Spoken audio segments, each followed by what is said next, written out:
ഈശോ മിശിഹായ്ക്ക് സ്തുതിയായിരിക്കട്ടെ. ഫ്രാൻസിസ് മാർപ്പാപ്പായുടെ അവിടുന്ന് നമ്മെ സ്നേഹിച്ചു എന്ന ചാക്രിയ ലേഖനത്തിൻ്റെ പഠന പരമ്പരയിലേക്ക് ഏവർക്കും സ്വാഗതം. നമുക്കൊരു നിമിഷം പ്രാർത്ഥിക്കാം.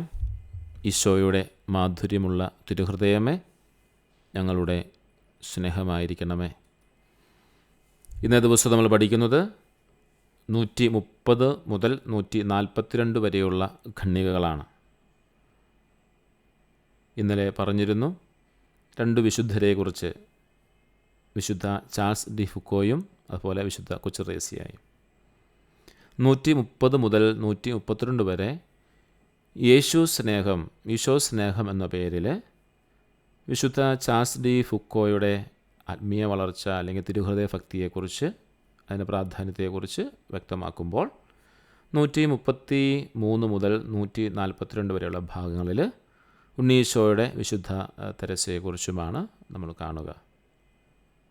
ഈ 2 ഭാഗങ്ങളിലും ഈശോയുടെ തിരുഹൃദയത്തോടുള്ള ഭക്തിയുടെ പ്രാധാന്യവും അതിൻ്റെ ആഴവുമാണ് വ്യക്തമാക്കുന്നതും അല്ലെങ്കിൽ വിശദീകരിക്കുന്നതും.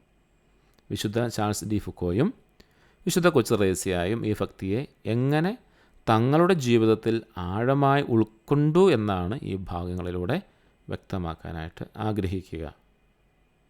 നമുക്ക് ക്ലാസ്സുകളിലേക്ക് പ്രവേശിക്കാം. 130 ഖണ്ഡികയിലേക്ക് നമ്മൾ പ്രവേശിക്കുകയാണ്. ചാൾസ് ഡി ഫുക്കോയുടെ മാനസാന്തരത്തിൽ ബന്ധുവായ മരിയേ ഡി ബോണ്ടിയുടെ പങ്കാണ് ഇതിൽ പ്രധാനമായിട്ടും വിശദീകരിക്കുക. ചാൾസ് ഡി ഫുക്കോ തന്നെ സമ്മതിക്കുന്ന ഒരു കാര്യമാണ്, തൻ്റെ ബന്ധുവായ മരിയേ ഡി ബോണ്ടിക്കൊപ്പം ദിവ്യകാരുണ്യ ഈശോയെ അവർ നിരന്തരം സന്ദർശിക്കുമായിരുന്നു.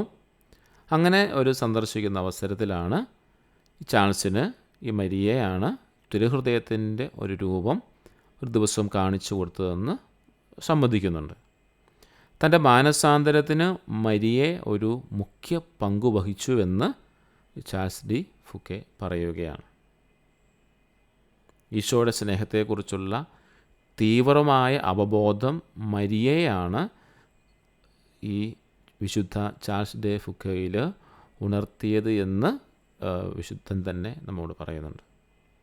ഈശോയുടെ അതിരുകളില്ലാത്ത കരുണയെ വിശ്വസിക്കാനും തിരുഹൃദയത്തോടുള്ള ഭക്തിയിൽ കേന്ദ്രീകരിക്കുന്നതും അങ്ങനെ ആ തിരുഹൃദയ ഭക്തിയിലേക്ക് ആഴപ്പെടുന്നതും ഈ അവബോധത്തിൻ്റെ ഭാഗമായിരുന്നു. ദൈവം തൻ്റെ കരുണ എന്നോട് കാണിക്കുന്നതിന് ആദ്യം ഉപകരണമാക്കിയത് മരിയയാണ് എന്ന് വിശുദ്ധ ചാൾസ് ഡി ഫുക്കോ പറയുകയാണ്.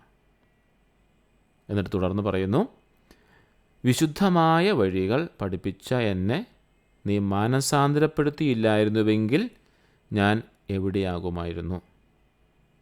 വിശുദ്ധമായ വഴികൾ പഠിപ്പിച്ച് എന്നെ നീ മാനസാന്തരപ്പെടുത്തിയില്ലായിരുന്നുവെങ്കിൽ ഞാൻ എവിടെയാകുമായിരുന്നു എന്ന് പറയുകയാണ്. അങ്ങനെ മരിയയിലൂടെ ഈശോയുടെ അതിരുകളില്ലാത്ത കരുണ വിശുദ്ധ ചാൾസ് ഡി ഫുക്കോ തിരിച്ചറിയുകയാണ്. ഇങ്ങനെ പറഞ്ഞാണ് ചാൾസ് ഡി ഫുക്കോ അവസാനിപ്പിക്കുന്നത്. ആരുടെ ഹൃദയത്തിലേക്ക് നീ എന്നെ നയിച്ചുവോ ആ ഈശോയുടെ നിലനിൽക്കുന്ന കരുണയിൽ നമുക്ക് വിശ്വസിക്കാം. ആരുടെ ഹൃദയത്തിലേക്കാണ്, മരിയയോട് പറയുന്നതാണ്, ആരുടെ ഹൃദയത്തിലേക്കാണ് നീ എന്നെ നയിച്ചത്? ഈശോയുടെ ഹൃദയത്തിലേക്കാണ് നയിച്ചത്. ആ ഈശോയുടെ വറ്റാത്ത കരുണയിലേക്ക്, ആ കരുണയിൽ നമുക്ക് വിശ്വസിക്കാമെന്ന് പറയുകയാണ്. അതായത് ഈ വിശുദ്ധ ചാൾസ് ഡി ഫുക്കോയുടെ മാനസാന്തരത്തിൻ്റെ ആദ്യ വ്യക്തിയായി തീരുന്നത് വിശുദ്ധൻ്റെ ബന്ധുവായ മരിയേ ഡി ബോണ്ടി ആയിരുന്നു എന്ന് പറയുകയാണ്. വിശുദ്ധ ചാൾസ് തന്നെ ഇത് വ്യക്തമാക്കി പറയുന്ന കാര്യമാണ് നമ്മുടെ 130 ഖണ്ഡികയിൽ നമ്മൾ കാണുക. 131 ഖണ്ഡികയിലേക്ക് നമുക്ക് പ്രവേശിക്കാം. തൻ്റെ ആത്മീയ ഗുരുവിൻ്റെ സ്വാധീനം, അതായത് തിരുഹൃദയ ഭക്തിയിലേക്ക് ആഴപ്പെടുവാനായിട്ട്, ഈശോയുടെ തിരുഹൃദയത്തിലേക്ക് ആഴപ്പെടുവാൻ വിശുദ്ധ ചാൾസ് ഡി ഫുക്കോയെ ആത്മീയ ഗുരു എങ്ങനെ സ്വാധീനിച്ചുവെന്ന് ആണ് നമ്മൾ കാണുക. 139-30 ഖണ്ഡികയിൽ നമ്മൾ കണ്ടത് ബന്ധുവായ മരിയ ഡി ബോണ്ടി എങ്ങനെയാണ് ചാൾസ് ഡി ഫുക്കോയെ തൻ്റെ തിരുഹൃദയ ഭക്തിയിലേക്ക് അല്ലെ തിരുഹൃദയത്തിലേക്ക് നയിച്ചത്. അതുപോലെ തന്നെ ഇവിടെ ആത്മീയ ഗുരുവിൻ്റെ പേര് പറയുന്നതാണ് ഫാദർ ഹെൻറി ഹുവേലിൻ.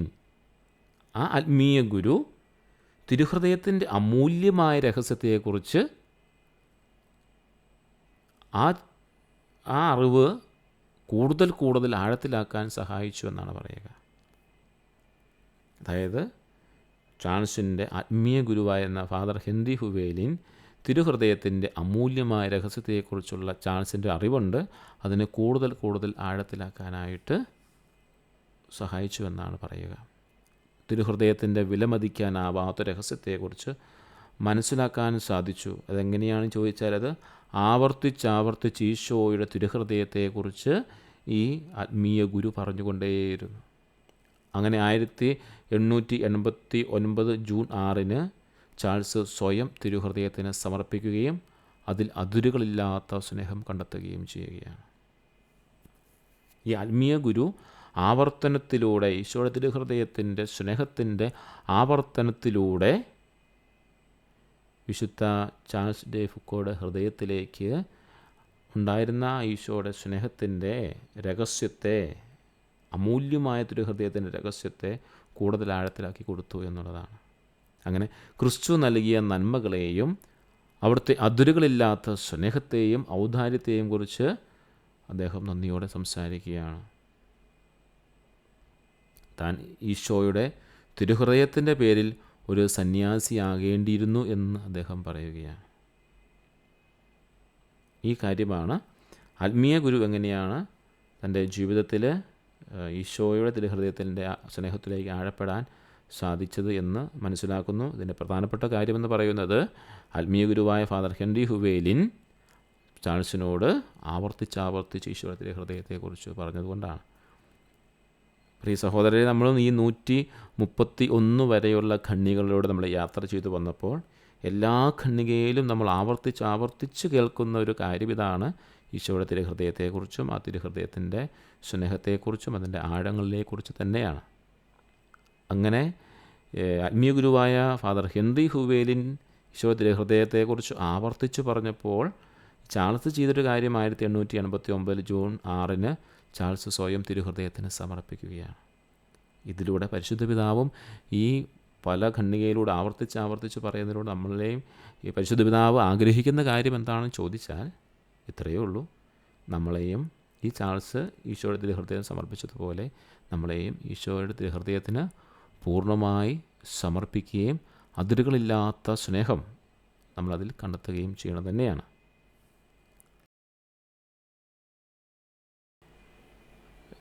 132 ഖണ്ഡികയിൽ ശ്രദ്ധിക്കേണ്ട ഒരു പ്രധാനപ്പെട്ട ഒരു കാര്യമുണ്ട്. അത് ആദ്യം തന്നെ പറയട്ടെ. ഈ ചാൾസിനെ കുറിച്ചെന്ന് പറയുന്നത്, പ്രത്യേകിച്ച് നിങ്ങൾ പുസ്തകവും വെച്ച് പഠിച്ചു പോകുമ്പോൾ പുസ്തകത്തിൻ്റെ ഭാഗം നോക്കുമ്പോൾ അവിടെ ബ്രദർ ചാൾസ് എന്നാണ് കാണുക. അത് വിവർത്തനത്തിൽ വന്നിരിക്കുന്നൊരു പാകപ്പിഴവാണ്. യഥാർത്ഥത്തിൽ ചാൾസ് ഒരു വൈദികനാണ്. അതുകൊണ്ടാണ് വിശുദ്ധ ബലി അർപ്പിക്കാനായിട്ട് എന്നാൽ കാര്യത്തെക്കുറിച്ചൊക്കെ പറയുന്നത്. ആ ഒരു കാര്യം പ്രത്യേകം ശ്രദ്ധിക്കണം. അതും കൂടെ മനസ്സിലാക്കി വേണം നമ്മൾ ഈ ക്ലാസ്സിലേക്ക് പോകാനായിട്ട്.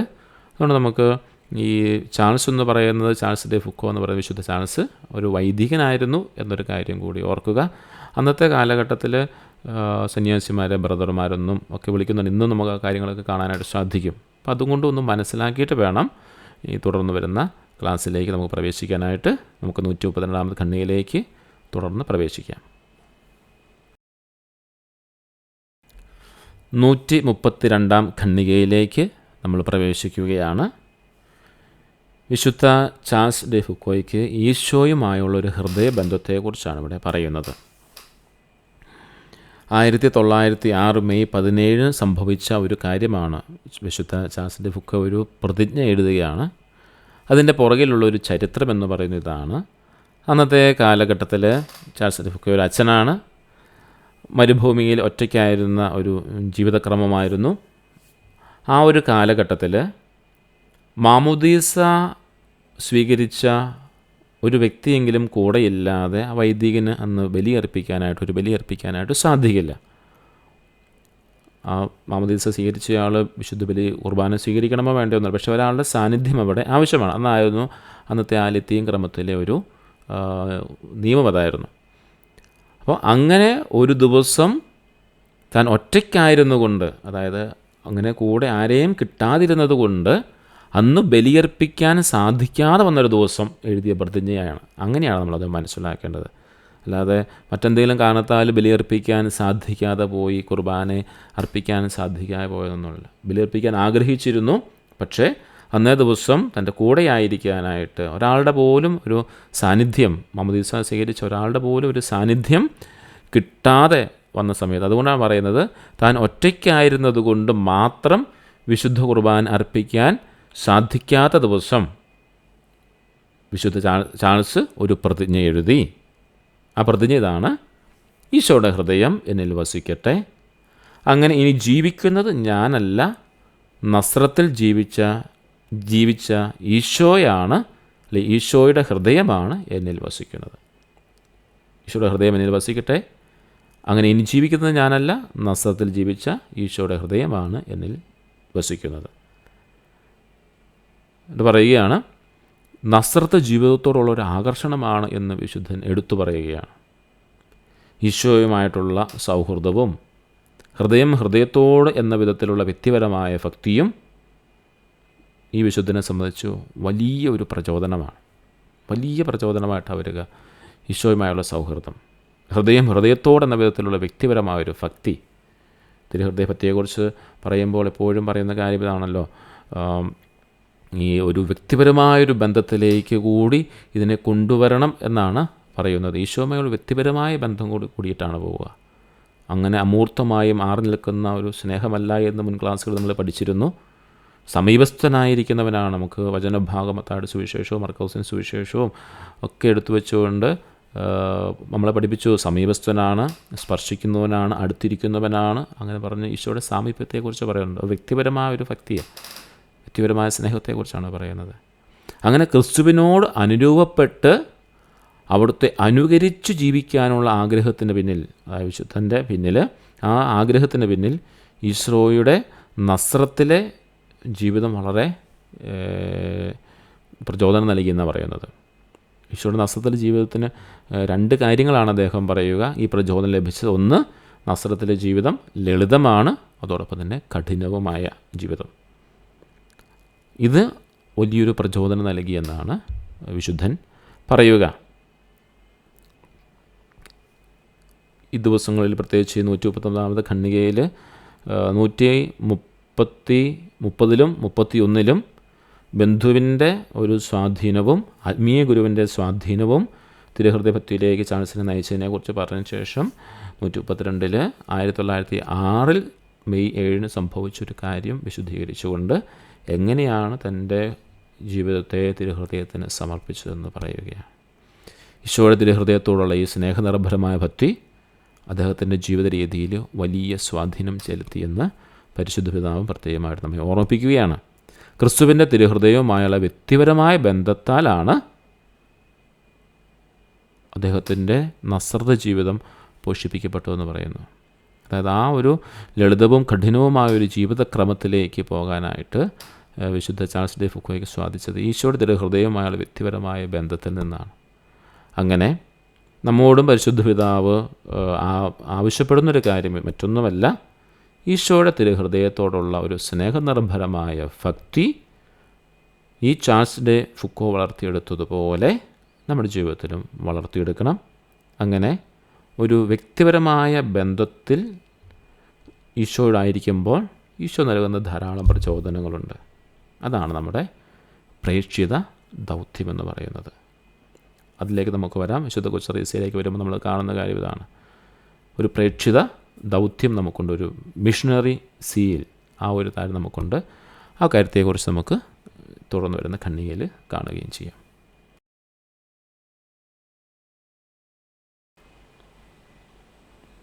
നൂറ്റി 33 ഖണ്ഡികയിലേക്ക് നമ്മൾ പ്രവേശിക്കുകയാണ്. ഇവിടെ മുതൽ ഉണ്ണീശോയുടെ വിശുദ്ധ കൊച്ചു ത്രേസ്യയുടെ തിരുഹൃദയഭക്തിയാണ് നമ്മൾ കാണുക. പ്രത്യേകിച്ച് 19-ാം നൂറ്റാണ്ടിൽ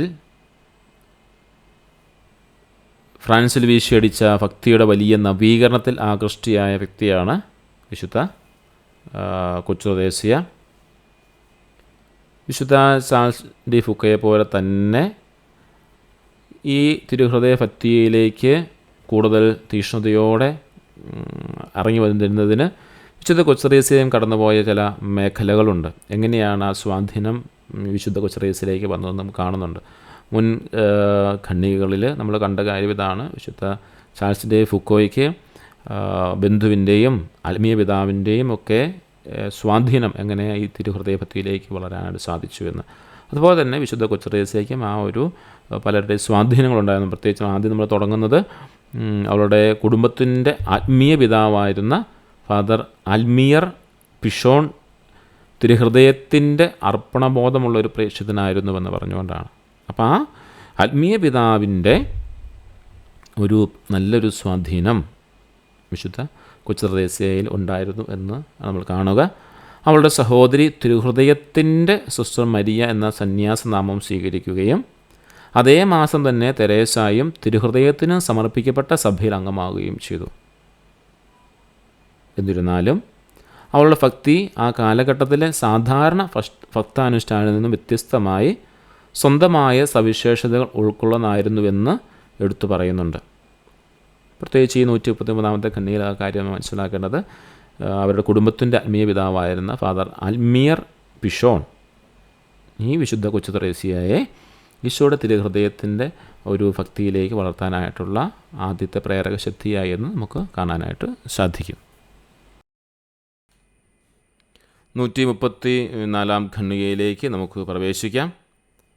തിരുഹൃദയവുമായുള്ള കൊച്ചുത്രേസ്യയുടെ ഹൃദയബന്ധത്തെക്കുറിച്ചാണ് ഇവിടെ വ്യക്തമാക്കുക.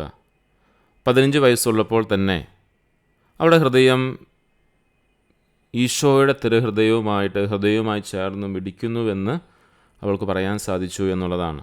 പറയുന്നതാണ്, അവിടുത്തെ ഹൃദയം എൻ്റെ ഹൃദയവുമായി ചേർന്ന് മിടിക്കുന്നു. അത്രമാത്രം ഒരു ആഴമായ ബന്ധത്തിലേക്ക് 15 വയസ്സായപ്പോൾ തന്നെ ഈശോയുടെ ഹൃദയത്തിലേക്ക് ചേർന്നിരിക്കാനായിട്ട് സാധിച്ചു.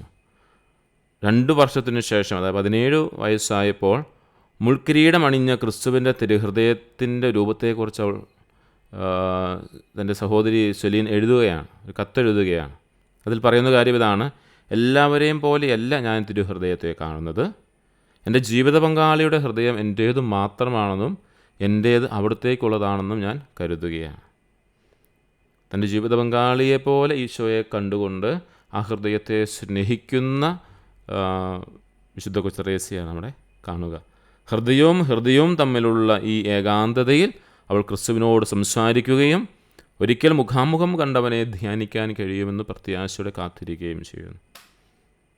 ഹൃദയവുമായുള്ളൊരു സംസാരം അവിടെ ആരംഭിച്ചു എന്നുള്ളതാണ്. അതായത് വ്യക്തിപരമായൊരു ബന്ധം, ക്രിസ്തുവുമായിട്ടുള്ള ഒരു വ്യക്തിബന്ധം സ്ഥാപിച്ചെടുക്കുവാനായിട്ട്, ഹൃദയബന്ധം സ്ഥാപിച്ചെടുക്കുവാനായിട്ട് കൊച്ചുത്രേസ്യയ്ക്ക് സാധിച്ചു.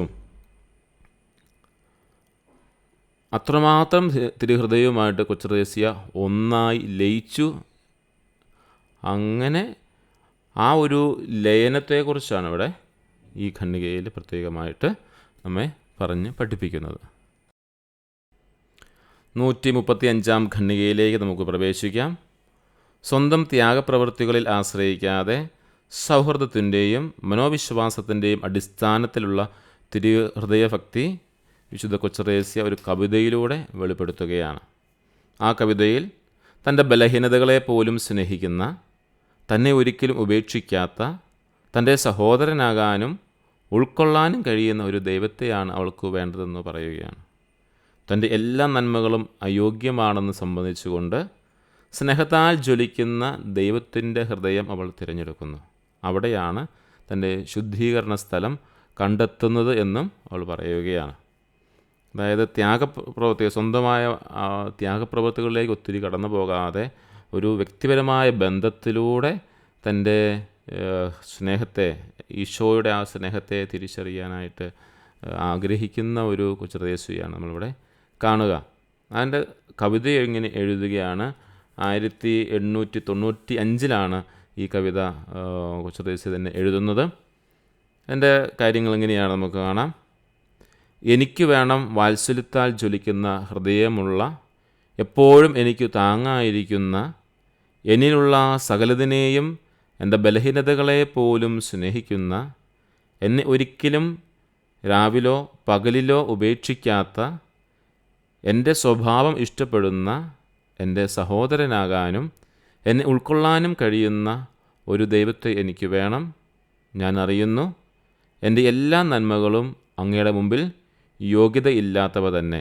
ദൈവമേ, അതിനാൽ സ്നേഹത്താൽ ജ്വലിക്കുന്ന അങ്ങയുടെ ഹൃദയം ഞാൻ തിരഞ്ഞെടുക്കുന്നു. അതിൽ ഞാൻ എൻ്റെ ശുദ്ധീകരണ സ്ഥലം കണ്ടെത്തുന്നു. ഇതാണ് വിശുദ്ധ കൊച്ചുത്രേസ്യ എഴുതിയ കവിത. ആ കവിതയുടെ മനോഹരമായ ആശയത്തേക്ക് നമുക്കിനി കടന്നു പോകാം. ഈ കവിതയിൽ വിശുദ്ധ കൊച്ചുത്രേസ്യ ഒരു പ്രത്യേകതരം ദൈവത്തെയാണ് ആഗ്രഹിക്കുന്നത്. ആ കവിത വായിക്കുമ്പോൾ നമുക്ക് മനസ്സിലാകുമല്ലോ. ആ ദൈവം സ്നേഹത്താൽ ജ്വലിക്കുന്ന ഹൃദയമുള്ളവനായിരിക്കണം, എപ്പോഴും താങ്ങും തണലുമായിരിക്കണം, തൻ്റെ എല്ലാ കുറവുകളെയും ബലഹീനതകളെ പോലും സ്നേഹിക്കുന്നവനായിരിക്കണമെന്ന് വിശുദ്ധ കൊച്ചുത്രേസ്യ ആഗ്രഹിക്കുകയാണ്. നമുക്കത് അങ്ങനെ ആഗ്രഹിക്കാൻ സാധിക്കും. നമ്മുടെ എല്ലാം ഒരു പരിധിവരെ ആഗ്രഹം അത് തന്നെയാണ്. പക്ഷെ നമുക്ക് ഈ കൊച്ചുത്രേസ്യ പോലെ ഈശോയുടെ ഹൃദയത്തോടുള്ള സ്നേഹത്താൽ നമുക്കത് പ്രാർത്ഥിക്കാനോ അല്ലെങ്കിൽ ഇങ്ങനെയുള്ള കവിതയിലേക്ക് പോകാനോ ഒന്നും സാധിക്കുന്നില്ലെന്ന് മാത്രമേ ഉള്ളൂ. നമുക്ക് ആ സ്നേഹം പ്രകടിപ്പിക്കാൻ സാധിക്കുന്നില്ലാത്തതുകൊണ്ടായിരിക്കാം. ആഗ്രഹങ്ങൾ ഇതൊക്കെ ഏകദേശം ഇതുപോലെ തന്നെയൊക്കെയാണല്ലോ.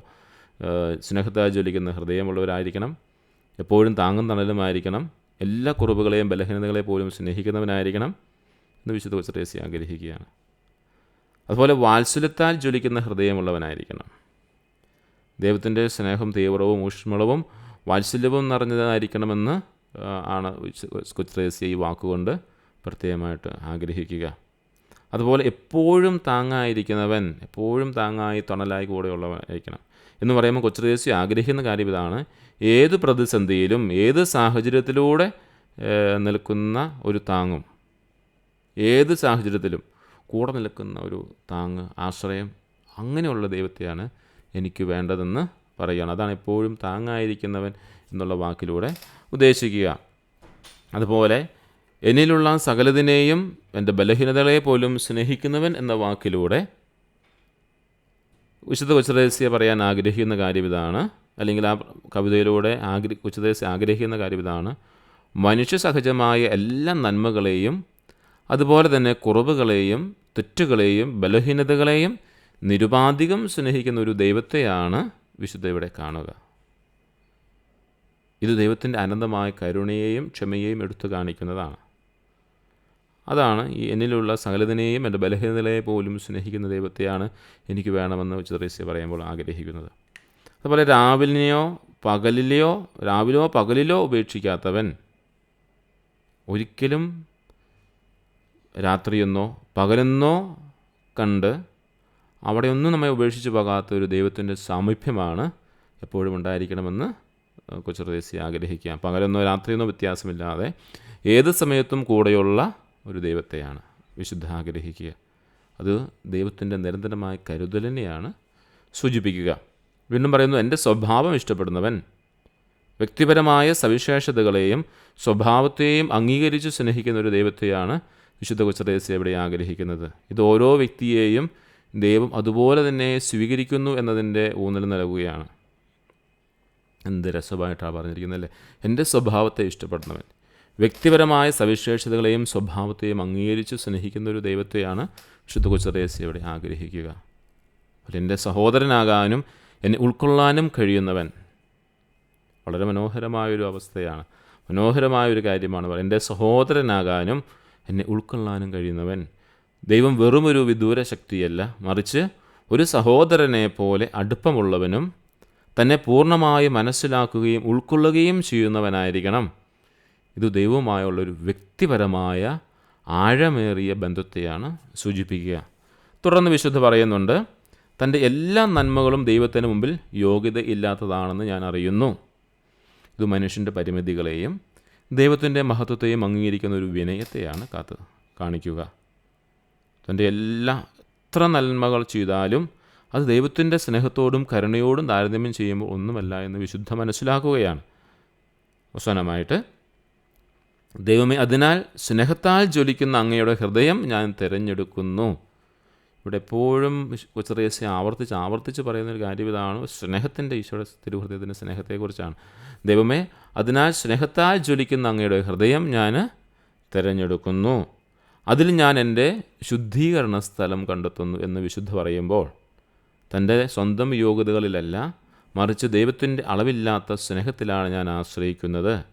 ദൈവസ്നേഹത്തിൻ്റെ ജ്വലിക്കുന്ന ഹൃദയത്തിൽ തനിക്ക് സമാധാനവും ആശ്വാസവും പാപങ്ങളിൽ നിന്ന് മോചനവും ആത്മാവിൻ്റെ ശുദ്ധീകരണവും കണ്ടെത്താൻ കഴിയുമെന്ന് വിശുദ്ധ ഉറച്ചു വിശ്വസിക്കുകയാണ്. ചുരുക്കത്തിൽ ഈ കവിതയിലൂടെ വിശുദ്ധ കൊച്ചറേസ്യായുടെ ദൈവത്തോടുള്ള അഗാധമായ സ്നേഹത്തെയും ആശ്രയത്തെയും ഒപ്പം ദൈവത്തിൻ്റെ അനന്തമായ കരുണയിലും വാത്സല്യത്തിലുമുള്ള ദൃഢമായ വിശ്വാസത്തെയും എടുത്തു കാണിക്കുകയാണ്. ഇത് മനുഷ്യൻ്റെ ബലഹീനതകളെ അംഗീകരിച്ചുകൊണ്ട് പോലും ദൈവത്തിൻ്റെ സ്നേഹത്തിൽ പൂർണ്ണമായി ശരണം പ്രാപിക്കുന്ന ഒരു ആത്മാവിൻ്റെ പ്രാർത്ഥന തന്നെയാണ്.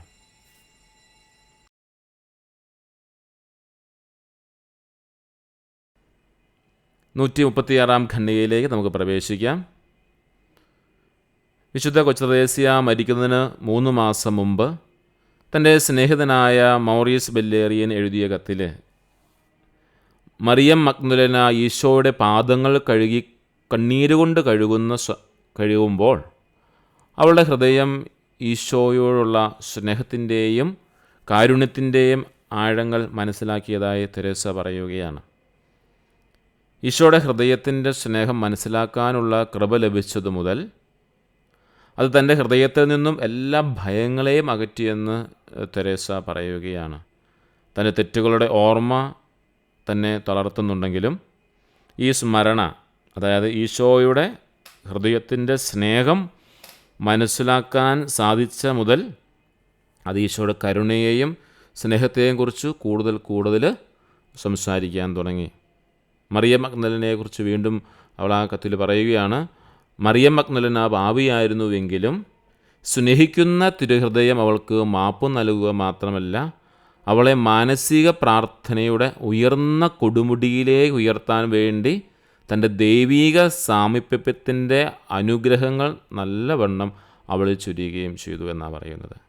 മറിയം മഗ്ദലേനയെക്കുറിച്ച് പറയുന്നതാണ്, അവളുടെ പാപങ്ങൾ മായ്ച്ചു കൊടുത്തു, അല്ലെങ്കിൽ മുഴുവനും മാപ്പ് കൊടുത്ത ഒരു തിരുഹൃദയത്തിൻ്റെ അപ്പുറം, ഈശോയുടെ സ്നേഹത്തിൻ്റെ അപ്പുറം അവളെ മാനസിക പ്രാർത്ഥനയുടെ, അതായത് നമ്മളിതിനു മുമ്പ് കണ്ടിരുന്ന കാര്യമാണ്, ഇതൊരു ധ്യാനാത്മകമായിട്ട് പോകണമെന്ന് വിശുദ്ധ ക്ലൗദയുടെയൊക്കെ ആ ഒരു തീക്ഷ്ണമായ ആത്മീയ ചര്യയെക്കുറിച്ച് പറയുന്നൊരു കാര്യം ഇതാണ്. ഇതൊരു ധ്യാനാത്മകമാണ്, ധ്യാനിക്കണം, ഈശോയുടെ സ്നേഹത്തിൻ്റെ ആഴങ്ങളിലേക്ക് ഇറങ്ങണമെന്നാണ് വിശുദ്ധ ക്ലൗദയൊക്കെ വിശുദ്ധ ഫ്രാൻസിസ് ഡി ഫുക്കോയൊക്കെ സ്നേഹത്തോടെ പറഞ്ഞ് പഠിപ്പിച്ച കാര്യം അതാണ്. അപ്പോൾ അതുപോലെ തന്നെ ആ ഒരു കാര്യം തന്നെ പറയുന്നത് ഇവിടെ, ഈ മറിയം മഗ്ദലേനയെയും അവളുടെ പാപങ്ങൾ മായ്ക്കുക മാത്രമല്ല ഈശോ ചെയ്തത്, മറിച്ച് അവളുടെ അവളെ ഒരു മാനസിക പ്രാർത്ഥനയുടെ, അതായത് ധ്യാനത്തിൻ്റെ ഉയർന്ന കൊടുമുടിയിലേക്ക് ഉയർത്താൻ വേണ്ടി, അതായത് ഈ പറയുന്ന ഈ ഒരു ധ്യാനാത്മക ധ്യാനത്തിൻ്റെ ആഴങ്ങളിലേക്ക് അവളെ പോകാൻ വേണ്ടി ദൈവിക സാമീപ്യത്തിൻ്റെ അനുഗ്രഹങ്ങൾ നല്ലവണ്ണം ചുരുക്കുകയും ചെയ്തു. അതാണ് ഈശോ ചെയ്യുന്നതെന്നാണ് പറയുന്നത്. വിശുദ്ധ കൊച്ചറേസ്യ പറഞ്ഞു വരുന്ന കാര്യം ഇതാണ്, നമ്മൾ ഈശോയുടെ തിരുഹൃദയത്തോട് ചേർന്നിരിക്കുമ്പോൾ നമുക്ക് വലിയൊരു കൃപ ലഭിക്കുകയാണ്. നമ്മുടെ പാപങ്ങൾ അവിടെ നിന്ന് മായ്ക്കുമെന്ന് മാത്രമല്ല, മറിച്ച് നമ്മോട് കൂടെയായിരുന്നു കൊണ്ട് ആ സ്നേഹത്തിൻ്റെ വലിയ ആഴങ്ങളിലേക്ക് നമ്മൾ കൂട്ടിക്കൊണ്ടു പോകുമെന്നാണ് തെരേസ പറയുക. ഈശോയുടെ ഹൃദയത്തിൻ്റെ സ്നേഹം മനസ്സിലാക്കാനുള്ള കൃപ എനിക്ക് ലഭിച്ചതു മുതൽ, അത് വിശുദ്ധ കൊച്ചറേസ്യ ആവർത്തിച്ച് പറയുന്നൊരു കാര്യമാണ്, ഈശോയുടെ ഹൃദയത്തിൻ്റെ സ്നേഹം മനസ്സിലാക്കാനുള്ള കൃപ എനിക്ക് ലഭിച്ചതു മുതൽ അതെൻ്റെ ഹൃദയത്തിൽ നിന്നും എല്ലാ ഭയങ്ങളെയും അകറ്റിയെന്ന്. അതായത് ഈശോയുടെ സ്നേഹം മനസ്സിലാക്കിയത് മുതൽ തെരേസയിൽ പിന്നെ ഭയത്തിന് സ്ഥാനമില്ലെന്നായി. എല്ലാ തെറ്റുകളെയും എല്ലാത്തിൻ്റെ ഓർമ്മ അവളെ തളർത്തിയിരുന്നു. ബലഹീനത മാത്രമായിരുന്ന തൻ്റെ ആ വലിയ ഒരു അവസ്ഥയെ അവൾ തിരിച്ചറിയുന്നു. ആ ഒരു അവസ്ഥയിൽ ഒരിക്കലും ആശ്രയിക്കാതെ തിരുഹൃദയത്തിലേക്ക് ചേർന്നിരിക്കാനായിട്ട്, അല്ലെങ്കിൽ തൻ്റെ ഹൃദയത്തെ എടുത്ത് തിരുഹൃദയത്തോട് ചേർത്ത് വയ്ക്കാനായിട്ട് അവൾ എപ്പോഴും ശ്രമിച്ചു. അതിന് ചെയ്ത ഒരു കാര്യമാണ് എപ്പോഴും ഈശോയുടെ തിരുഹൃദയത്തെക്കുറിച്ചുള്ള സ്മരണയിലായിരിക്കാനായിട്ട്, ആ ഓർമ്മയിലായിരിക്കാനായിട്ട് കൊച്ചറേസ്യ ശ്രമിക്കുകയാണ്. ആ ഓർമ്മ എന്നോട് കരുണയെയും സ്നേഹത്തെയും കുറിച്ച് കൂടുതലായി സംസാരിച്ചു എന്നാണ് വിശുദ്ധ കൊച്ചറേസ്യ പറയുന്നത്. അതിന് ഏറ്റവും മനോഹരമായൊരു ഉദാഹരണം എടുത്തു വെച്ചുകൊണ്ടാണ് പറയുന്നത്. മറിയം മഗ്ദലന പാപിയായിരുന്നു, പക്ഷേ ഈശോയുടെ ദൃഹൃദയത്തെക്കുറിച്ച് ആ സ്നേഹം മനസ്സിലാക്കാനുള്ള കൃപ ലഭിച്ചത് മുതൽ, ഈശോ കൊച്ചറേസ്യ എപ്പോഴും ആവർത്തിച്ച് പറയുന്നൊരു കാര്യം ഇതാണ്, ഈശോയുടെ ഹൃദയത്തിൻ്റെ സ്നേഹം മനസ്സിലാക്കാനുള്ള കൃപ ലഭിച്ചത് മുതൽ, നമുക്ക് ആവർത്തിച്ച് വീണ്ടും വീണ്ടും ഞാനും ഇപ്പം പലതവണ ആവർത്തിച്ച് പറയുന്നു, കാരണം ആ ഒരു വാക്ക് വളരെ പ്രധാനപ്പെട്ടതാണ്. ഈശോയുടെ സ്നേഹം മനസ്സിലാക്കാനുള്ള കൃപ ലഭിച്ചത് മുതൽ. ഒരു ഉദാഹരണം പറയുകയാണ്, മറിയം മഗ്ദലനയ്ക്ക് അത് സാധിച്ചു. അപ്പോൾ അവളിൽ നിന്ന് ഭയം മാറി. അതുകൊണ്ടാണ് എല്ലാവരും കണ്ടു നിൽക്കെ തന്നെ ഈശോ കണ്ണുനീര് കൊണ്ട് വന്ന് ഈശോയുടെ പാദങ്ങൾ കഴുകാനുള്ള ആ ഒരു ധൈര്യം അവൾക്ക് ലഭിക്കുക. അപ്പം ഭയം വിട്ടുമാറും. മറ്റ് നമ്മുടെ ബലഹീനതകളെക്കുറിച്ചുള്ള ഭയമെല്ലാം നമുക്ക് വിട്ടുമാറും. അങ്ങനെ ഈശോയുടെ ദൃഹൃദയത്തെക്കുറിച്ചുള്ള ആ ഒരു സ്നേഹം തിരിച്ചറിയാനുള്ള കൃപ ലഭിച്ചത് മുതൽ ഈ കൊച്ചറേസ്യയിലും ഒത്തിരി വ്യത്യാസങ്ങളുണ്ടാവുകയാണ്. അങ്ങനെ ഈശോയുടെ സ്നേഹവും കരുണയും അനുഭവിച്ച് ആ സ്നേഹം മുഴുവനും ആവോളം ഒപ്പിയെടുക്കാൻ സാധിച്ചു എന്നാണ് വിശുദ്ധ കൊച്ചറേസ്യ പറയുക. ഇതെല്ലാം ഇത് തൻ്റെ സ്നേഹിതനായിരുന്ന മൗറീസ് ബെല്ലേറിയയ്ക്ക് എഴുതിയ കത്തിൽ ഈശോയുടെ സ്നേഹത്തെക്കുറിച്ചും താൻ അനുഭവിക്കുന്ന ആ വലിയ കൃപയെക്കുറിച്ചുമൊക്കെ വളരെ വ്യക്തമായിട്ട് വിശുദ്ധമായിട്ട് മറിയം മഗ്ദലനായുടെ വാക്കുകൾ ഉപയോഗിച്ചുകൊണ്ട് വിശുദ്ധ തൻ്റെ സ്നേഹിതനെ അറിയിക്കുന്ന ഭാഗമാണ് ഈ ഖണ്ഡികയിൽ നമ്മൾ കണ്ടത്. ഈ ഖണ്ഡികയിൽ കണ്ട ഏറ്റവും പ്രധാനപ്പെട്ട കാര്യം ഞാൻ ആവർത്തിച്ച് പറയുകയാണ്, ഈശോയുടെ സ്നേഹം മനസ്സിലാക്കാനുള്ള കൃപ എനിക്ക് ലഭിച്ചുവെന്ന്. നമുക്ക് ആ ഒരു പ്രാർത്ഥനയോടെ തന്നെ ഈ ഖണ്ഡികയിലെ പഠനം അവസാനിപ്പിക്കാം. ഈശോയുടെ ഹൃദയമേ, അങ്ങയുടെ സ്നേഹത്തിൻ്റെ ആ വലിയ ആഴം മനസ്സിലാക്കാനുള്ള കൃപ എനിക്കും നൽകണമേ എന്ന്.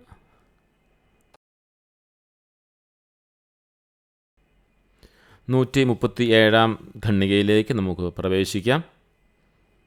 ഇവിടെ 2 കാര്യങ്ങൾ പ്രത്യേകമായിട്ട് ശ്രദ്ധിക്കേണ്ടതായിട്ടുണ്ട്. ഒരു ആത്മീയ ജീവിതത്തിൽ വളരാൻ നമുക്ക് സാധിക്കുന്നത് നമ്മുടെ വ്യക്തിപരമായ പരിശ്രമം കൊണ്ടാണോ അതോ ദൈവത്തിൻ്റെ കൃപ കൊണ്ടാണോ എന്നുള്ളൊരു ചോദ്യങ്ങൾക്കൊരു ഉത്തരമായിട്ടാണ് ഈ ഖണ്ഡിക പ്രധാനമായിട്ട് ഇവിടെ നിൽക്കുക. ഇവിടെ ദൈവത്തിൻ്റെ കരുണയെയും കൃപയെയും തങ്ങളുടെ നിയന്ത്രണത്തിലാക്കാൻ ആഗ്രഹിക്കുന്ന ചില സദാചാരവാദികളെന്നാണ് പറയുന്നത്. അതായത് ചിലരിങ്ങനെ ദൈവത്തിൻ്റെ കരുണയും കൃപയും ഒക്കെ തങ്ങളുടെ നിയന്ത്രണത്തിൽ ഞങ്ങൾക്ക് ഇഷ്ടമുള്ള സമയത്ത് സ്വീകരിക്കാനും ഇഷ്ടമുള്ള സമയത്ത് അത് സ്വന്തമാക്കാനും കഴിയുമെന്ന് വിചാരിക്കുന്നവർ പറയുന്നൊരു കാര്യം ഇതാണ്, വിശുദ്ധ തെരേസ ഒരു വിശുദ്ധയായതുകൊണ്ട് ഇങ്ങനെയുള്ള കാര്യങ്ങളൊക്കെ സമ്പാദിക്കാനൊക്കെ സാധിക്കും, ദൈവത്തിൻ്റെ കൃപയൊക്കെ സമ്പാദിക്കാൻ സാധിക്കുന്നു. എന്നാൽ ഒരു സാധാരണ മനുഷ്യന് അങ്ങനെയൊന്നും സാധിക്കില്ല എന്നാണ് അവർ പറഞ്ഞു വെക്കുക.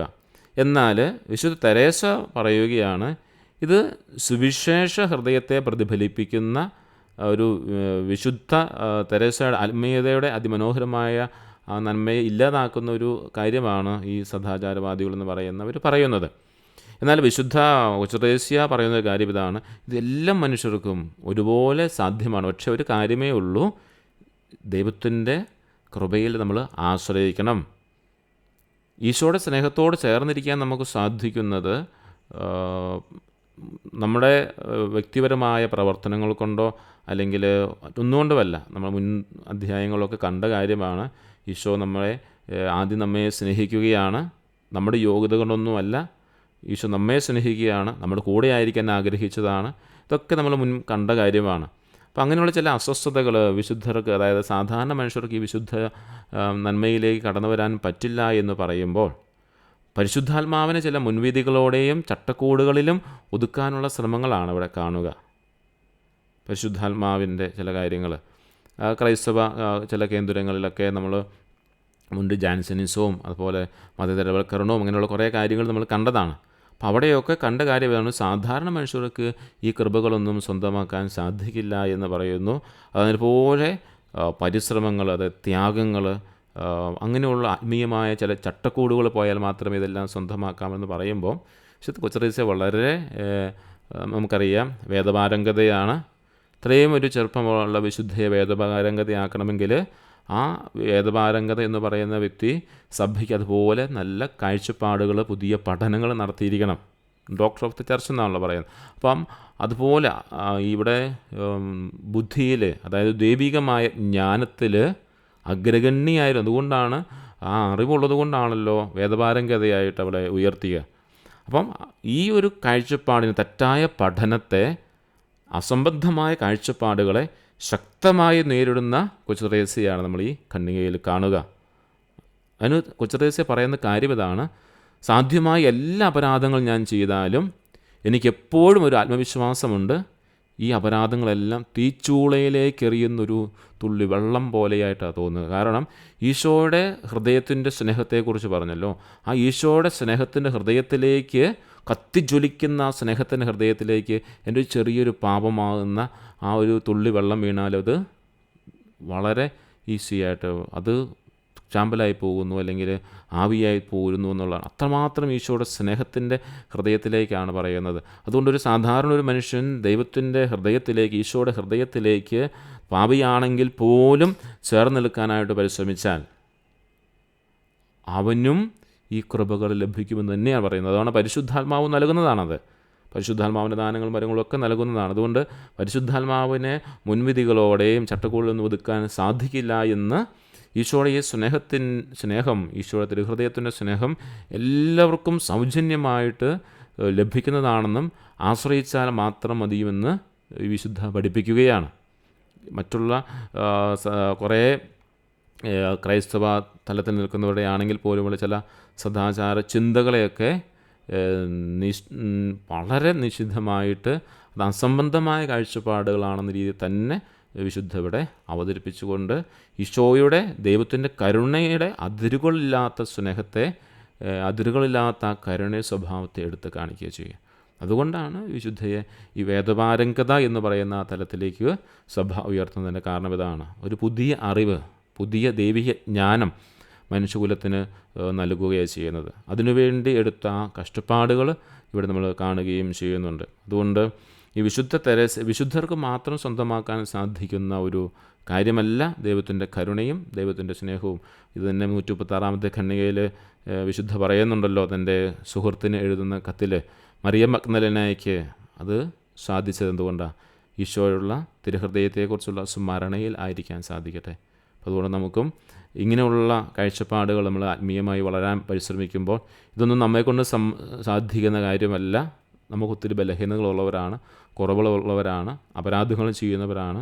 അതുകൊണ്ട് നമുക്കൊന്നും ഈശോയുടെ ഈ തിരുഹൃദയത്തോട് ചേർന്നിരിക്കാൻ സാധിക്കില്ല എന്ന് ചിന്തിക്കുമ്പോഴും വിശുദ്ധ കൊച്ചു ത്രേസ്യയുടെ ഈ ഒരു കാര്യം നമുക്ക് എപ്പോഴും ഓർത്തിരിക്കാം. അതായത് ഈശോയുടെ തിരുഹൃദയത്തെക്കുറിച്ചുള്ള സ്മരണ ആയിരിക്കുമ്പം അവിടുത്തെ കരുണയെക്കുറിച്ചും സ്നേഹത്തെക്കുറിച്ചും കൂടുതലായിട്ട് നമുക്ക് മനസ്സിലാക്കാൻ സാധിക്കും. അങ്ങനെ ഈശോയുടെ തിരുഹൃദയത്തിൽ നമുക്ക് ആശ്രയിക്കാൻ സാധിക്കും. അങ്ങനെ നമ്മൾ ഈശോയുടെ തിരുഹൃദയത്തിൻ്റെ ആ യഥാർത്ഥ മാധുര്യം അനുഭവിക്കുകയും ചെയ്യും. 138 ഖണ്ഡികയിലേക്ക് നമുക്ക് പ്രവേശിക്കാം. വിശുദ്ധ കൊച്ചു ത്രേസ്യ തൻ്റെ സഹോദരിക്ക്, സിസ്റ്റർ മരിയയ്ക്ക് എഴുതുന്ന ഒരു അതിൻ്റെ ഉൾക്കാമ്പാണ്, അതിൻ്റെ ഉള്ളടക്കമാണ് ഈ ഖണ്ഡികയിൽ പ്രധാനമായി നാം കാണുക. ഈ കത്തിനെ ആത്മീയ ചരിത്രത്തിലെ ഒരു വലിയ അല്ലെങ്കിൽ പ്രധാനപ്പെട്ട നാഴികക്കല്ലായി കാണുകയാണ്, അല്ലെങ്കിൽ നാഴികക്കല്ലായിട്ട് മാറുകയാണ്. ഈ എഴുത്തിൽ തിരുഹൃദയത്തിൻ്റെ മരിയ എന്ന തൻ്റെ സഹോദരിയെ അവളോട് പറഞ്ഞു പഠിപ്പിക്കുന്ന, അല്ലെങ്കിൽ എഴുതി പഠിപ്പിക്കുന്ന, മനസ്സിലാക്കി കൊടുക്കുന്ന കാര്യമുണ്ട്. തിരുഹൃദയ ഭക്തിയെ വേദനയിൽ കേന്ദ്രീകരിക്കാതിരിക്കാൻ ശ്രദ്ധിക്കണമെന്നുള്ളതാണ്. അതിന് കാരണം പറയുന്നതാണ്, ചിലർ പ്രായശ്ചിത്തത്തെ പ്രധാനമായും ത്യാഗങ്ങളുടെയും സൽപ്രവൃത്തികളുടെയും ഒരു ശേഖരമായി അവതരിപ്പിക്കുന്നു. വലിയ പ്രായശ്ചിത്ത പ്രവൃത്തികളിലൂടെ അങ്ങനെ ഒരു വേദനാജനകമായ ഒരു ഭക്തിയായിട്ട് തിരുഹൃദയ ഭക്തിയെ കാണരുത് എന്ന് തെരേസ ഓർമ്മിപ്പിക്കുകയാണ്. ഇവിടെ തെരേസ പറയുന്നു, ക്രിസ്തുവിൻ്റെ ഹൃദയത്തിന് ഏറ്റവും പ്രിയപ്പെട്ടതും ഏറ്റവും മികച്ചതുമായ കാഴ്ചയായി ദൈവാശ്രയത്തെ അവതരിപ്പിക്കുകയാണ്. ദൈവാശ്രയമാണ് ഏറ്റവും ഈശോയുടെ ഹൃദയത്തിന് ഏറ്റവും പ്രിയപ്പെട്ടതും ഏറ്റവും മികച്ചതുമായിട്ടാണ് കൊച്ചു ത്രേസ്യ തൻ്റെ സഹോദരി സിസ്റ്റർ മരിയയ്ക്ക് എഴുതുന്ന കത്തിലൂടെ അവതരിപ്പിക്കുകയാണ്. രക്തസാക്ഷ്യത്തിനുള്ള എൻ്റെ ആഗ്രഹങ്ങളൊന്നുമല്ല, മറിച്ച് എൻ്റെ ഹൃദയത്തിൽ അനുഭവപ്പെടുന്ന അതിരറ്റ ആത്മവിശ്വാസം നൽകുന്നത് അവയല്ല. സത്യം പറഞ്ഞാൽ അവ ആത്മീയ സമ്പത്തുകളാണ്. അവയിൽ സംതൃപ്തിയോടെ വിശ്രമിക്കുകയും അവ വലിയ കാര്യമാണെന്ന് വിശ്വസിക്കുകയും ചെയ്യുമ്പോൾ ഒരാളെ നീതിരഹിതനാക്കി തീർക്കുന്ന ആത്മീയ സമ്പത്തുകളായി മാറുകയാണ്.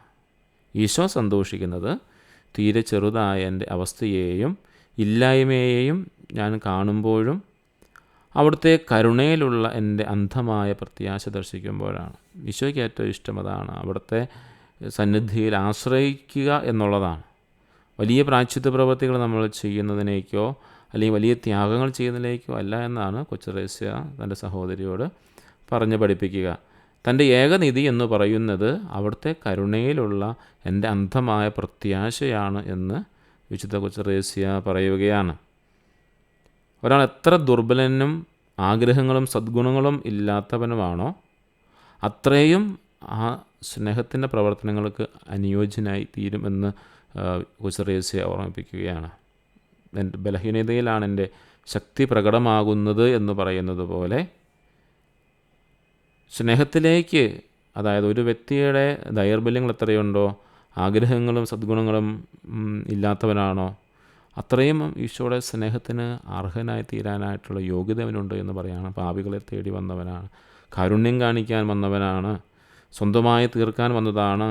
വീണ്ടും നമ്മൾ അധ്യായങ്ങളൊക്കെ പഠിച്ചത് ഈശോ ആണ് ആദ്യം നമ്മെ സ്നേഹിച്ചത് എന്ന് പറയുന്നുണ്ട്. അപ്പോൾ അവിടുത്തെ വലിയ ചിന്ത എന്ന് പറയുന്നത് എപ്പോഴും നമ്മെ സ്നേഹിക്കുകയാണ്.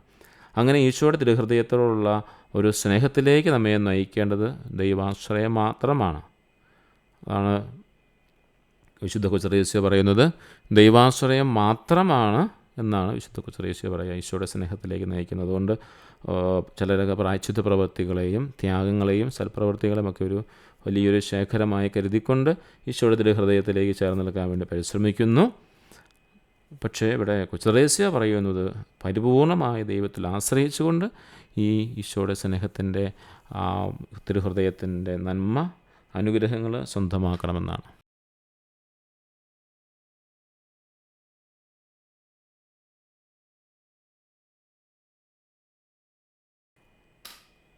നൂറ്റി 39 ഖണ്ഡികയിലേക്ക് നമുക്ക് പ്രവേശിക്കാം.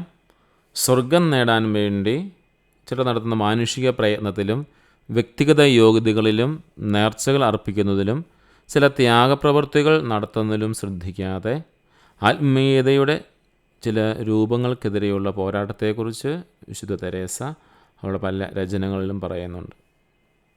അതായത് കുറുക്ക് വഴിയിലൂടെ സ്വർഗം നേടാൻ എങ്ങനെ സാധിക്കുമെന്ന് ചിന്തിച്ചവളും നമ്മെ പഠിപ്പിച്ചവളുമാണ് വിശുദ്ധ കൊച്ചുത്രേസ്യ. നമുക്കറിയാം, ആ കൊച്ചുത്രേസ്യയെ സംബന്ധിച്ചോളം അധികം ചെയ്യുന്നതിൽ അല്ലെങ്കിൽ നൽകുന്നതിലല്ല പുണ്യം, മറിച്ച് സ്വീകരിക്കുന്നതിലാണ്.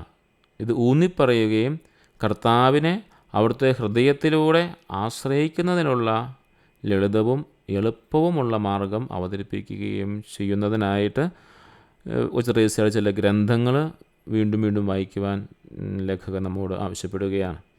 അതായത് വളരെ ലളിതമായി പറഞ്ഞാൽ ഈശോയിൽ ആശ്രയിച്ചുകൊണ്ട്, ദൈവത്തിൽ ആശ്രയിച്ചുകൊണ്ട് വലിയ ത്യാഗപ്രവൃത്തികളൊന്നും ചെയ്യാതെ അല്ലെങ്കിൽ മാനുഷികമായ പ്രയത്നങ്ങളുടെ ആ കഠിനമായ പ്രയത്നങ്ങളൊക്കെ മാറ്റിവെച്ചുകൊണ്ട്, അങ്ങനെയുള്ള ആ കാര്യങ്ങളൊക്കെ മാറ്റിവെച്ചുകൊണ്ട് ദൈവത്തിൽ പരിപൂർണമായി ആശ്രയിച്ചുകൊണ്ട് ആ സ്നേഹം, സ്വർഗം, ഈശോയുടെ ഹൃദയം സ്വന്തമാക്കാനായിട്ട് വിശുദ്ധ കൊച്ചുത്രേസ്യ ആവശ്യപ്പെടുകയാണ്. അറിയാമല്ലോ, ആദ്യം പറഞ്ഞതുപോലെ തന്നെ എളുപ്പമാർഗത്തിലൂടെ, കുറുക്കു വഴികളിലൂടെ ഈശോയെ സ്വന്തമാക്കാനായിട്ട്, ഈശോയുടെ ഹൃദയം സ്വന്തമാക്കാനായിട്ട് ആഗ്രഹിച്ചവളാണ്, അല്ലെങ്കിൽ അതിനുവേണ്ടി പ്രയത്നിച്ചവളാണ്. ആ ഒരു കാര്യമാണ് ഇവിടെ കാണുക. വീണ്ടും നമ്മളോട് പറയുന്നു, പരിശുദ്ധ പിതാവ് നമ്മളോട് പറയുന്നുണ്ട് ഈ ചാക്രിക ലേഖനത്തിലൂടെ, അങ്ങനെയുള്ള ലളിതവും എളുപ്പവുമായ മാർഗത്തിലൂടെ ഈശോയുടെ ഹൃദയത്തെ ആശ്രയിക്കുന്നതിനുള്ള ചിന്തകൾ വിശുദ്ധ കൊച്ചുത്രേസ്യയെക്കുറിച്ചുള്ള ഗ്രന്ഥങ്ങൾ നമുക്ക് കിട്ടും. അതെല്ലാം കൂടുതൽ വായിക്കണമെന്നും നമ്മെ പ്രത്യേകമായിട്ട് ഓർമ്മിപ്പിക്കുകയാണ്.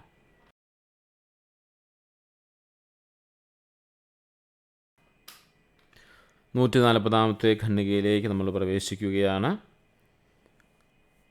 വിശുദ്ധ കൊച്ചുത്രേസ്യ തൻ്റെ സഹോദരി ലിയോണിക്ക് എഴുതിയ കത്തുമായിട്ട് ബന്ധപ്പെട്ടുള്ള കാര്യങ്ങളാണ്.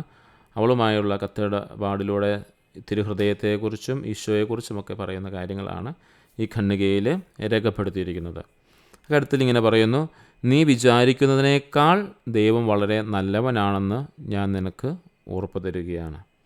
അവിടുന്ന് ഒരു കടാക്ഷത്തിൽ, സ്നേഹത്തിൻ്റെ ഒരു നെടുവീർപ്പിൽ സംതൃപ്തനാണ്.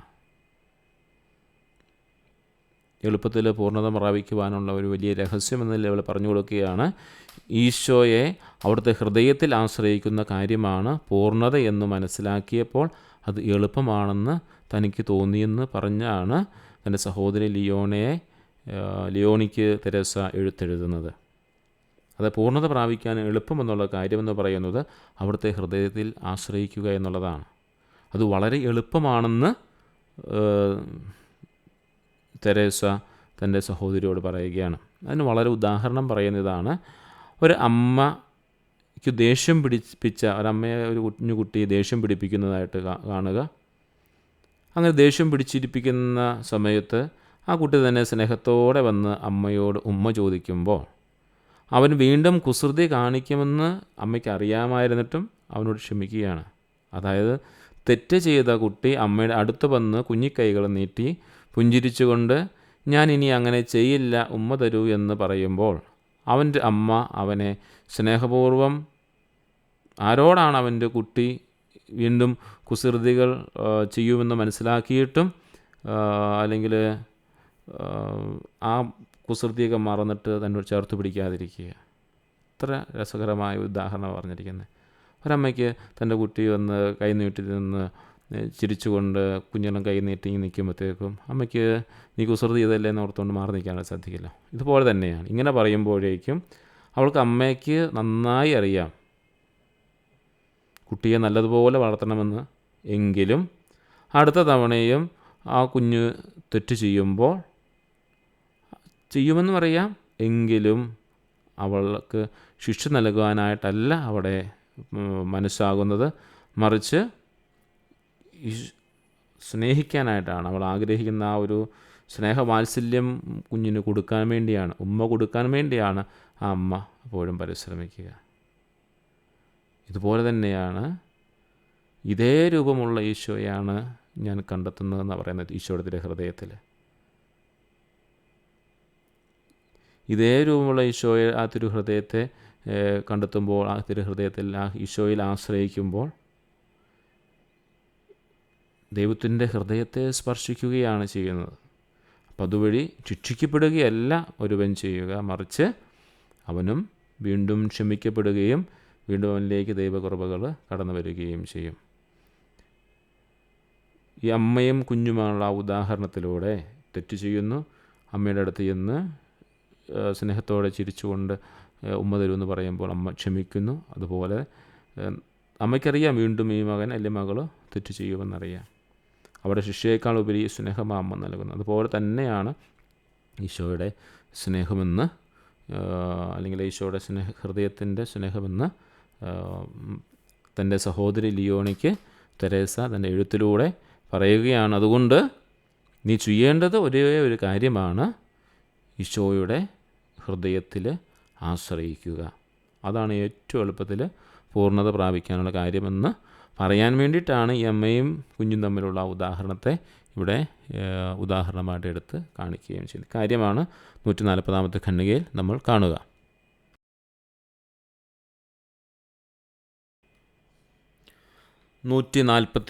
ഖണ്ഡികയിലേക്ക് നമുക്ക് പ്രവേശിക്കാം.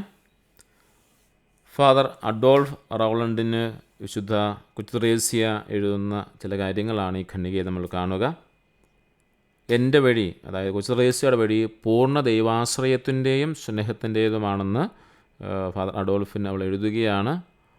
അത്ര ആർദ്രതയുള്ള ഒരു സ്നേഹിതനെ ഭയപ്പെടുന്ന ആത്മാക്കളെ എനിക്ക് മനസ്സിലാക്കുന്നില്ല എന്നാണ് പറയുന്നത്.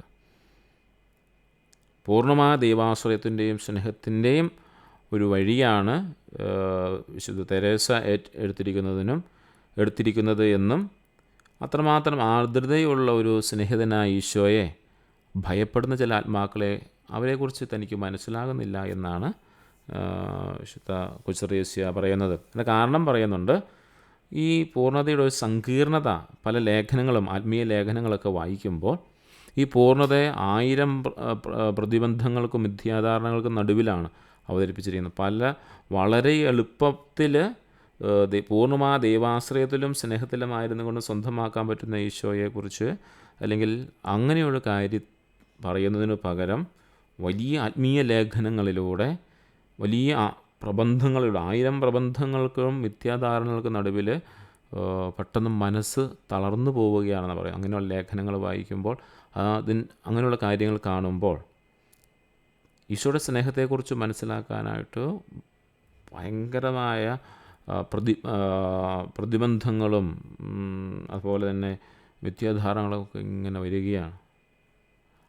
അങ്ങനെയുള്ള ഒരു സമയത്താണ് വിശുദ്ധ കൊച്ചറേസ്യ ഫാദർ അഡോൾഫിന് ഇങ്ങനെ എഴുത്തെഴുതുന്നത്. എൻ്റെ വഴി എന്ന് പറയുന്നത് പൂർണ്ണ ദൈവാശ്രയത്തിൻ്റെയും സ്നേഹത്തിൻ്റെയുമാണ്. ഇതുപോലെ ലേഖനങ്ങൾ കണ്ടു കഴിയുമ്പോൾ എല്ലാവരും ഒരുപക്ഷെ ഈശോയെ ഭയപ്പെടാനുള്ളൊരു സാധ്യതയാണ് കൂടുന്നത്. അങ്ങനെയുള്ള ആത്മാക്കളെ എനിക്ക് മനസ്സിലാകുന്നില്ല എന്നാണ് അവൾ പറയുക.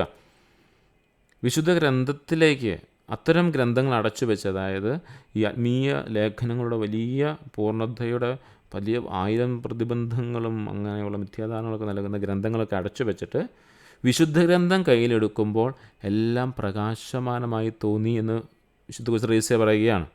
ആത്മീയമായി വളരാൻ വേണ്ടി ഇങ്ങനെയുള്ള കുറേ പുസ്തകങ്ങൾ വായിച്ചു നോക്കി, അപ്പോൾ ഞാൻ എൻ്റെ മനസ്സ് പെട്ടെന്ന് തളർന്നു പോയെന്നും വിശുദ്ധ ഗ്രന്ഥം എടുത്ത് അത് വായിക്കാൻ തുടങ്ങിയപ്പോൾ എല്ലാം പ്രകാശമാനമായി തോന്നി എന്ന് പറയുകയാണ്. ഒരു വാക്ക് തൻ്റെ ആത്മാവിൻ്റെ അനന്തമായ ചക്രവാളങ്ങൾ തുറക്കുകയും പൂർണ്ണത ലളിതമായി തോന്നുകയും ചെയ്തു എന്ന് പറയുന്നു. വളരെ സിമ്പിളായിട്ട് ലളിതമായിട്ട് കൊച്ചറേസ്യ പറയുകയാണ്. ആത്മീയ ലേഖനങ്ങളൊക്കെ മാറ്റിവെച്ചിട്ട് വിശുദ്ധ ഗ്രന്ഥം കയ്യിലെടുത്തപ്പോൾ ഈ പൂർണ്ണത എന്ന് പറയുന്നത് ലളിതമായി എനിക്ക് തോന്നി. ഒരുവൻ്റെ ശൂന്യത തിരിച്ചറിയുകയും ദൈവകരങ്ങളിൽ ഒരു ശിശുവിനെ പോലെ സ്വയം ഏൽപ്പിക്കുകയും ചെയ്താൽ മതിയെന്ന് ഞാൻ മനസ്സിലാക്കി. മറ്റെല്ലാ ഗ്രന്ഥങ്ങളെക്കാൾ കൂടുതൽ വിശുദ്ധ ഗ്രന്ഥത്തിലൂടെ വെളിപ്പെടുന്ന ഈശോയുടെ ഹൃദയത്തിൻ്റെ സ്നേഹം എന്നെ ആകർഷിച്ചിരിക്കുന്നു എന്നും അതെങ്ങനെയാണ് അവിടെ ആത്മീയ ജീവിതത്തിൻ്റെ മുതൽക്കൂട്ടായിരുന്നുവെന്നും പറഞ്ഞിരിക്കുകയാണ്. അതുകൊണ്ട് വിശുദ്ധ ഗ്രന്ഥത്തിലേക്ക് നമ്മളെ കൂട്ടിക്കൊണ്ടു പോവുകയാണ്. നമ്മൾ 2-ാമത്തെ അധ്യായത്തിലൊക്കെ പ്രധാനമായിട്ടും കാണുന്ന കാര്യമാണ് ഈശോയുടെ സ്നേഹമെന്ന് പറയുന്നത്, ഈശോയുടെ ഹൃദയമെന്ന് പറയുന്നത് സുവിശേഷത്തിൻ്റെ സമുന്നയമായിരുന്നു എന്ന് നമ്മൾ പറയുന്നുണ്ട്. സുവിശേഷത്തിൻ്റെ സമുന്നയമാണ് ഈശോയുടെ സ്നേഹമെന്ന് പറയുന്നത്. അല്ലാതെ ഒരു ശാരീരികമായ ഒരു അവയവം മാത്രമല്ല ആയിട്ടല്ല നമ്മൾ തിരുഹൃദയത്തെ കാണേണ്ടതെന്ന് 2-ാമത്തെ അധ്യായത്തിലൊക്കെ നമ്മൾ കാണുന്നുണ്ട്.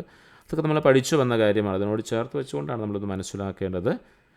ഇവിടെ മറ്റൊരു രീതിയിൽ കൊച്ചറേസ്യ പറഞ്ഞ കാര്യം പരിശുദ്ധ പിതാവ് എടുത്തു വച്ചിരിക്കുകയാണ്. ഫാദർ അഡോൾഫ് റൗളണ്ടിന് കൊച്ചറേസ്യ ചെയ്തിരിക്കുന്ന കാര്യങ്ങൾ ഒത്തിരി ആത്മീയ പുസ്തകങ്ങളൊക്കെ വായിച്ചപ്പോൾ എൻ്റെ മനസ്സ് തളർന്നിരുന്നു പോയി. പക്ഷേ വിശുദ്ധ ഗ്രന്ഥം എടുത്തപ്പോൾ പൂർണ്ണത വളരെ ലളിതമാണെന്ന് മനസ്സിലാക്കാനായിട്ട് സാധിച്ചു. ആ വിശുദ്ധ ഗ്രന്ഥത്തിലൂടെ വെളിപ്പെടുന്ന ഈശോയുടെ ഹൃദയത്തിൻ്റെ സ്നേഹം എന്നെ വല്ലാതെ ആകർഷിച്ചിരിക്കുന്നു എന്ന് പറയുകയാണ്, മറ്റെല്ലാ ഗ്രന്ഥങ്ങളെക്കാളും. അതുകൊണ്ട് സുവിശേഷത്തിലുള്ള ഈശോയെ തന്നെയാണ് തിരുഹൃദയത്തിൽ കാണുന്നത് എന്ന് വിശുദ്ധ കൊച്ചറേസ്യയിലൂടെ തൻ്റെ കഴുത്ത് ഫാദർ അഡോൾഫ് റൗളണ്ടിന് എഴുതിയ കത്തിനെ ഉദ്ധരിച്ചുകൊണ്ട് പരിശുദ്ധ പിതാവ് നമ്മോട് പറയുകയാണ്, ഈശോയുടെ തിരുഹൃദയത്തിൻ്റെ സ്നേഹമെന്ന് പറയുന്നത് സുവിശേഷത്തിൻ്റെ സമുന്നയം തന്നെയാണ് എന്ന്.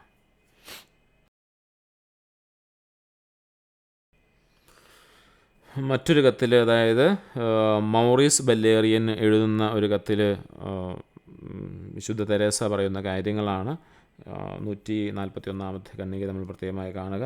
136-ാമത്തെ കണ്ണികയിലും ഈ മൗറീസ് ബല്ലേറിയനെ കുറിച്ച് നമ്മൾ കണ്ടതാണ്. അപ്പം ആ ഒരു കാര്യങ്ങൾ പ്രത്യേകിച്ച് ഓർക്കുക. ആ ഒരു കത്തിൽ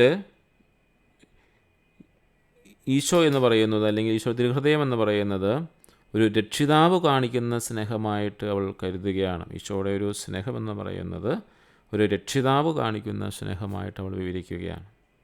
ഒരു പിതാവിൻ്റെ ഹൃദയത്തിന് തൻ്റെ മകൻ്റെ പുത്രതുല്യ സ്നേഹത്തെ ചെറുക്കാൻ കഴിയുമെന്ന് ഞാൻ വിശ്വസിക്കുന്നില്ല എന്ന് പറയുകയാണ്. ഒരു പിതാവിന് തൻ്റെ പുത്രൻ്റെ സ്നേഹത്തെ നിരസിക്കാനായിട്ട് സാധിക്കില്ല എന്നവൾ പറയുകയാണ്.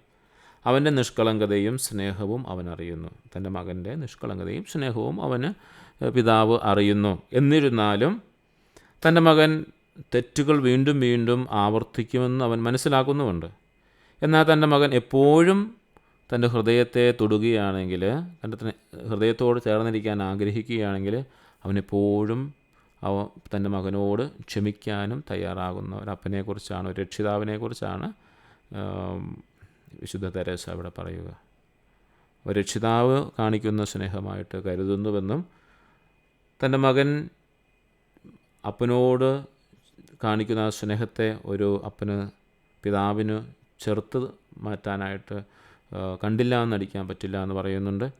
അവൻ വീണ്ടും വീണ്ടും തെറ്റ് ചെയ്താൽ പോലും ഈ പിതാവിൻ്റെ ഹൃദയത്തോട് ചേർന്നിരിക്കാൻ ആഗ്രഹിച്ചാൽ അവനോട് ക്ഷമിക്കാൻ ആ പിതാവ് തയ്യാറാകുക എന്ന് പറയുകയാണ്. ഈ ഭാഗങ്ങളിൽ തിരുഹൃദയഭക്തി വെറും ഒരു വൈകാരിക അനുഷ്ഠാനമല്ല എന്നും, മറിച്ച് ദൈവത്തിൻ്റെ അനന്തമായ കരുണയിലും സ്നേഹത്തിലുമുള്ള അചഞ്ചലമായ വിശ്വാസത്തിലും പൂർണ്ണമായ ദൈവാശ്രയത്തിലുമുള്ള ജീവിത രീതിയാണ് എന്ന് പരിശുദ്ധ പിതാവ് പഠിപ്പിക്കുകയാണ്. അതാണ് ഈ ദിവസങ്ങൾ മുഴുവൻ, ഇന്ന് മുഴുവൻ നാം പഠിച്ച കാര്യങ്ങളുടെ ഒരു സംക്ഷിപ്തമാണ് നമ്മളിപ്പോൾ കാണുക. സ്വന്തം കഴിവുകളിലോ പ്രയത്നങ്ങളിലോ ആശ്രയിക്കാതെ ദൈവത്തിൻ്റെ സ്നേഹത്തിൽ പൂർണ്ണമായി നമ്മെ തന്നെ സമർപ്പിക്കുന്നതാണ് യഥാർത്ഥ ദൈവഭക്തി എന്ന് ഈ ഭാഗങ്ങൾ, ഇന്നത്തെ ഭാഗങ്ങൾ നമ്മുടെ മുമ്പിൽ ചൂണ്ടിക്കാണിക്കുകയാണ്. അതുകൊണ്ട് ഇന്നത്തെ ക്ലാസ്സുകൾ ഇവിടെ സമാപിക്കുകയാണ്. പ്രത്യേകമായിട്ട് തമ്പുരാൻ്റെ വലിയ സ്നേഹത്തിൽ നമുക്ക് പൂർണ്ണമായിട്ട് ആശ്രയിക്കാം. ഈശോയുടെ തിരുഹൃദയത്തെക്കുറിച്ചുള്ള സ്മരണയിൽ നമുക്കായിരിക്കാം. അതുപോലെ തന്നെ വിശുദ്ധ കുരിശ് പറയുന്നത് പോലെ ഈശോയോടുള്ള ആ വലിയ ആശ്രയബോധത്തിലും നമുക്ക് ആയിരിക്കാം.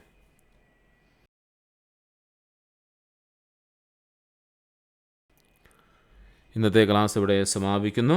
നമുക്കൊരു നിമിഷം പ്രാർത്ഥിക്കാം. ഈശോയുടെ മാധുര്യമുള്ള തിരുഹൃദയമേ, എൻ്റെ സ്നേഹമായിരിക്കണമേ. നമുക്കിനി ചോദ്യോത്തരങ്ങളിലേക്ക് പ്രവേശിക്കാം.